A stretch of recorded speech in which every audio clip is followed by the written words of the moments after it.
KDMC पालिकेच्या बांधकाम कार्यालयात गोंधळ झालाय। काँग्रेस सरचिटणीस आणि महिलेचा गोंधळ झालाय। हा व्हिडिओ सध्या व्हायरल होतोय। जागेच्या फाईलवरून काँग्रेस प्रदेशाध्यक्ष, प्रदेश सरचिटणीस आणि महिलेमध्ये तीव्र वाद झाला। जागेची अधिकृत फाईल पालिकेतून गहाळ होत असल्याचा या महिलेचा आरोप आहे। जागा रितसर खरेदी केल्याचा काँग्रेस प्रदेश सरचिटणीस यांचा दावा आहे। माझ्या अग्रीमेंटमध्ये नाव नाहीये, माझ्या अंगावरती यायचं नाहीये। हे फुकट, हे फालतूचे बेकायदेशीर काम तुम्ही करता। कोण कायद्याने आहे, कोण बेकायदेशीर आहे ते न्यायालय ठरवेल। फाईल माझी तुमची आहे, तुमची आहे फाईल, फाईल तुमची आहे का? बिल्डर कोण? बिल्डर तू आहे? बिल्डर मी आहे। माझ्या अग्रीमेंटमध्ये नाव नाहीये, माझ्या अग्रीमेंटमध्ये नाहीये। पोलिसांना बोलवा, पोलिसांना बोलवा लवकर। बाजारपेठ पोलिसांना अडके फोन करा।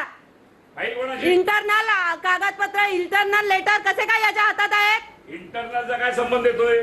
माझ्याशी भांडायचं नाही, मी तुमच्याशी बोलत नाहीये। काही संबंध येत नाही, माझ्याशी बोलायचं नाही। जे काय बोलायचं ते कायद्याने बोलायचं। जागा मालकांना एकही फ्लॅट नाही, पण विकासक यांनी बाकीचे फ्लॅट विकलेले आहेत आणि नगरसेवकांना फ्लॅट दिलेले आहेत। जागा मालकांनी काय करायचं? आम्ही रितसर कोर्टातना न्याय मागतो आहे, त्यासाठी केडीएमसीला आम्ही फाईल सबमिट करतोय, डॉक्युमेंट सबमिट करतोय, पण फक्त फेऱ्या आणि फेऱ्या आम्ही दाखल केलेल्या फाईल गहाळ होत आहेत। त्याच्यावरती कोणतेही माननीय उच्च न्यायालयाचे आदेश असताना पण अजूनपर्यंत आम्हाला कोणतंही उत्तर मिळालेलं नाहीये त्या संदर्भामध्ये।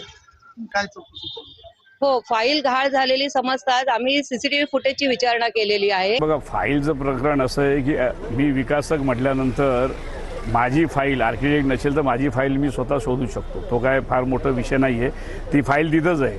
तिचं काम काय की अधिकाऱ्यांवर खोटे नोटे आरोप लावायचे आणि आरोपावरनं काहीतरी प्रेशर क्रिएट करायचं, हे तिचे कामधंदे आहेत। आज परिस्थिती अशी आहे की एखादा विकासक पैसे दिल्यानंतरही त्या जागेचं ओपन लँड टॅक्स, हे बघा ही पावती तुम्हाला दाखवतो, 1 कोटीच्या वरचं होतं, हे पैसे भरलेल्याची पावती आहे। तर जेव्हा सगळं आमच्या ताब्यात असताना तिचा काय संबंध येतो?